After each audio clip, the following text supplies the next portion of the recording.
Today, we're digging into the story of Dope Kombucha.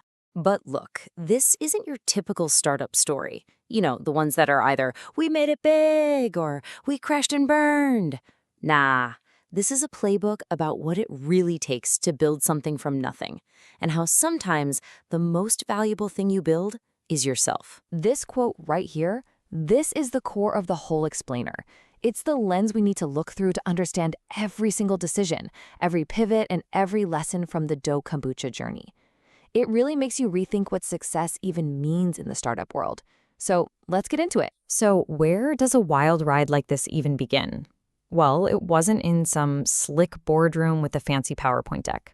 Nope.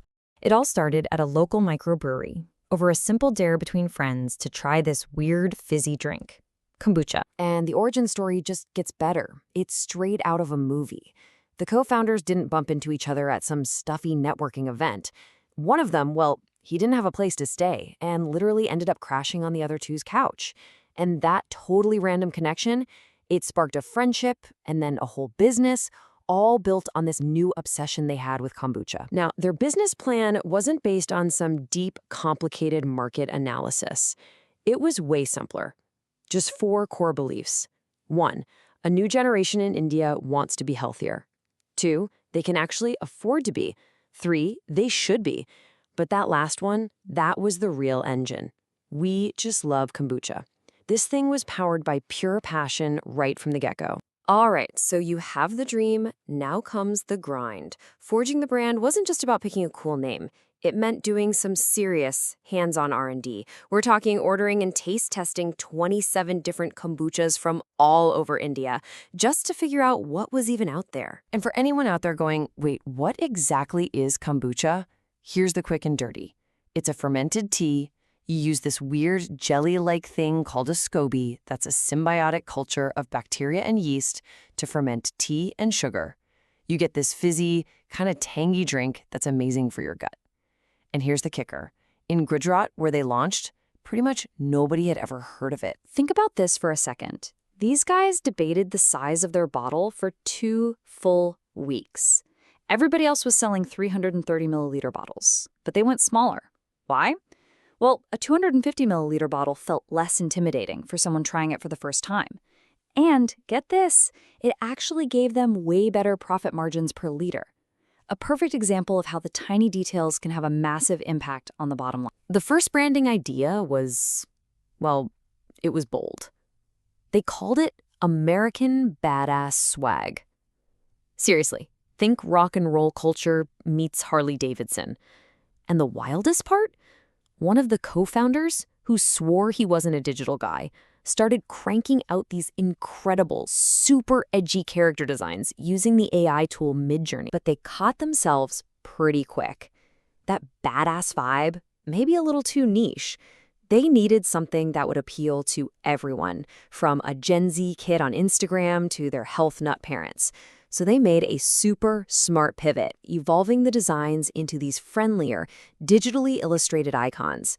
It still had that cool, funky vibe, but it could speak to a much, much wider audience. And here it is, the moment every creative person dreads, where the vision hits the wall of reality. They had these awesome designs, all made in tools like Canva. But when they went to the printer said, nope. For mass production, everything has to be in CorelDRAW. A tiny technical detail that nobody thinks about, and it forced them to redesign everything. That's a painful but incredibly valuable lesson. Okay, brands figured out. Now the story shifts to the real hustle, getting the stuff from the kitchen to the customer. This is where the glamour of branding meets the gritty, messy reality of operations, and a concept from India called jugaad. That scrappy, resourceful, we'll make it happen no matter what mindset. This was a massive aha moment. The founders went in thinking they were building a cool, trendy beverage brand. What they learned, real fast, is that when you sell a physical product, you're not really in the brand business.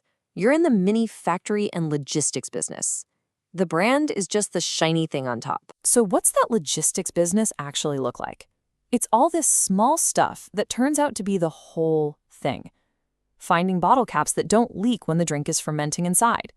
Figuring out how to print a simple batch date. sourcing ice boxes to keep the product cold, sanitizing everything perfectly. This is the 90% of the work that a customer never, ever sees. If you want a perfect picture of that Jugaad spirit, you have to hear this story. For their big launch event, they needed a cool way to display the bottles. Their solution? They went to a construction site in the middle of the night and borrowed some sand to fill up some buckets. I mean, come on. That is the perfect image of the early stage hustle. All right, let's talk numbers. They basically had two ways to sell. Going direct to consumer, or D2C, gave them this amazing profit margin, almost 43%. But then you look at retail. Selling through stores got their brand out there, much more visibility, but that margin, it drops all the way to under 18%. This is the constant battle every product business faces. Do you want better profits or wider reach? Now, in the end, the venture didn't scale up into a huge national brand. But we're not going to frame this as some kind of failure. Think of it more as a reckoning, a source of some incredibly powerful lessons you can only learn by actually doing the damn thing. This right here is one of the most powerful lessons of all. They had to figure out who they were really competing against. They thought they were in a fight with other kombucha brands. The reality? Their bottles sat on the shelf right next to energy drinks and cheap, sugary sodas. They weren't just launching a product. They were trying to change a deep-seated consumer habit, and that is a much, much tougher fight. So why didn't it blow up? It was really a perfect storm of challenges. The supply chain was a nightmare, funding was tight, and trying to create a whole new beverage category from scratch is just incredibly hard. But a huge lesson was their focus on being profitable from day one.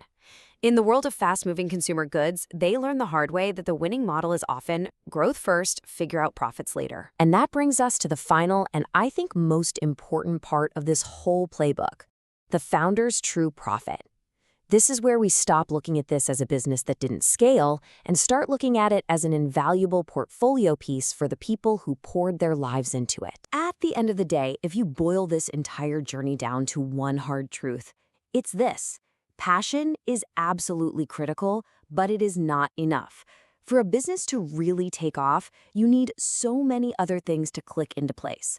The market has to be ready, your operations have to be slick, you need the right funding, and you need just plain good timing. So what was the real profit for the founders? What did they walk away with? This. Look at this list. An incredible portfolio of real-world skills they earned in just 9 months. B2B and B2C sales, supply chain, product development, brand creation. This is a real-world MBA. You cannot learn this stuff in a classroom. You only get it by building. Which brings us right back to where we started, and it leaves us with one final big question to think about. If a venture takes you and it builds you into a more capable, more experienced, more resilient founder, even if the business itself doesn't make it, did it really fail?